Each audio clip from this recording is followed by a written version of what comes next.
Política na Rede, conectando os fatos.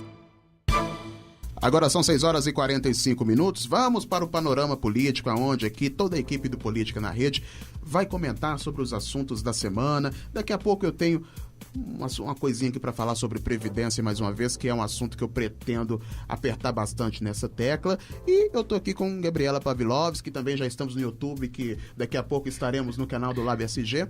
Estou aqui com Gabriela Pavlovski, que chegou aqui durante o programa. Ela sempre foi da equipe do Política na Rede, né? Mas ela tá aqui porque ela tem um recado para os ouvintes. Boa noite, Gabriela Pavlovski. Boa noite, Edson. Boa noite, ouvintes. Semana que vem, fiquem ligados que vai ter um novo quadro no Política da Rede que chama Musicalizando.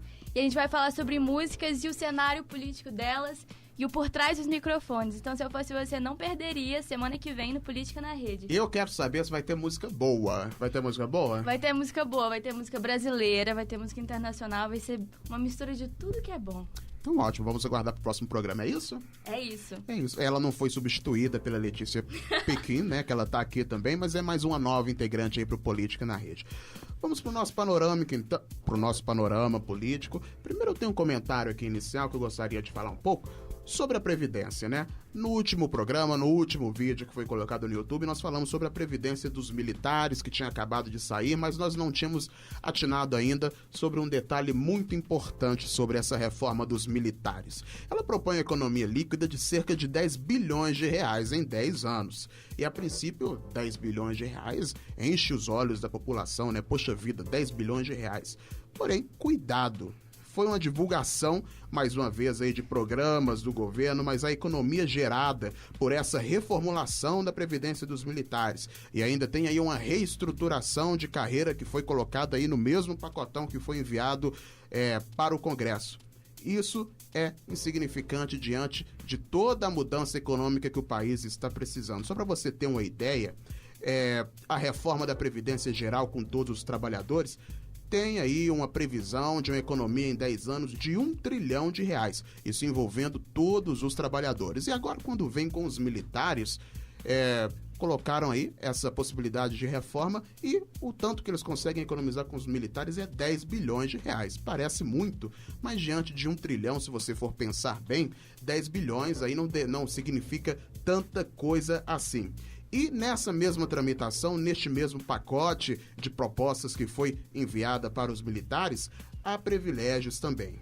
Em vez de apertar o cinto, o governo propôs uma reestruturação de carreira que aumenta a renda bruta dos militares de alta patente. Isso, inclusive, é ruim para os militares ali, os soldados que estão começando, que causa, inclusive, divisões dentro do próprio mundo ali dos militares. E o resultado disso é um corte de cerca de 97 bilhões em 10 anos nas despesas da Previdência, mas com um gasto com esses privilégios de 86 bilhões de reais com essa tal reestruturação. Lembrando que para a nação a economia em uma década é de apenas 10 bilhões. Que história é essa então, hein? Como a gente economiza e mexe em 86 bilhões e o que sobra para a reforma da Previdência são 10 bilhões? Pois bem, compensa a ampliação do tempo de serviço com dinheiro? É essa a impressão que dá. Compensaram esses 5 anos que eles deram a mais de trabalho para os militares com 10 bilhões de reais para dizer aí pra gente que os militares também estão participando da reforma. Muito bem, daí fica a pergunta, né? O que a população vai fazer com estes míseros 10 bilhões que sobrou aí de contribuição? Será que vai dar para comprar laranja? Vai dar para fazer o quê, hein? Vamos para outros assuntos agora que eu já disse que eu queria falar. O que a gente vai falar agora, hein? Vamos lá, então. Estamos recebendo aqui no nosso panorama político do Política na Rede a nossa convidada especial, o repórter Cíntia Garcia, que também está vindo com um tema bastante polêmico aí, também no que diz respeito às arrecadações e tributos do Estado, a Lei Candir. Boa noite, Cíntia Garcia. Boa noite, Valmir. Boa noite aos demais colegas aqui do Política na Rede. Pois é. Eu estava ouvindo o comentário do Edson, né, a respeito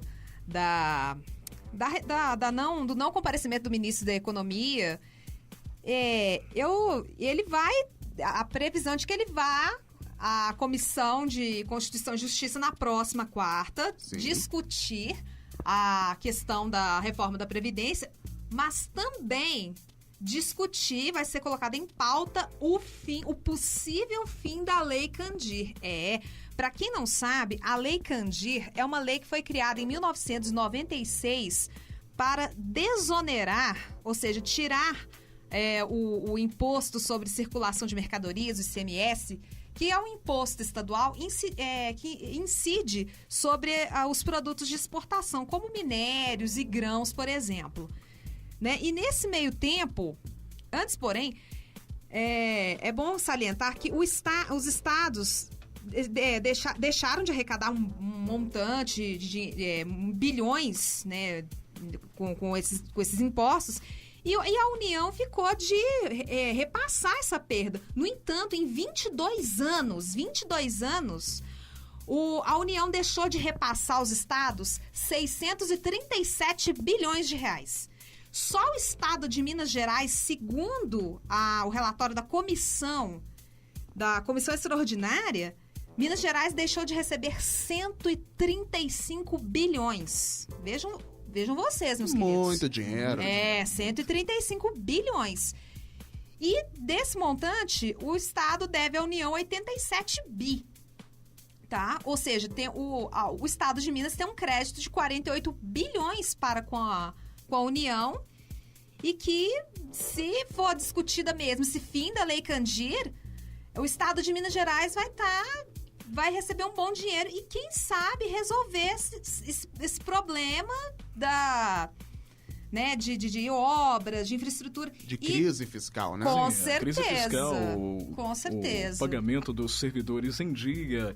Sem e dúvida. principalmente também a integralização e os repasses para os municípios também, que já estão atrasados há bastante tempo. Muitos prefeitos do interior já têm se mobilizado, né? Pois é, para mobilizado reivindicar. e feito pressão. E Sim. muita pressão, diga-se de passagem, não só dos prefeitos, mas também dos parlamentares da Assembleia Legislativa que estão pressionando o governador. Sim, né? E infelizmente a gente passou aí por umas eleições em que muita coisa foi se discutida, mas esqueceram de discutir com a mesma veemência esses problemas que impactam na vida dos estados, como é o caso aqui de Minas Gerais, que está aí com quase todos os municípios com estado de calamidade financeira, que estão aí precisando de ajuda.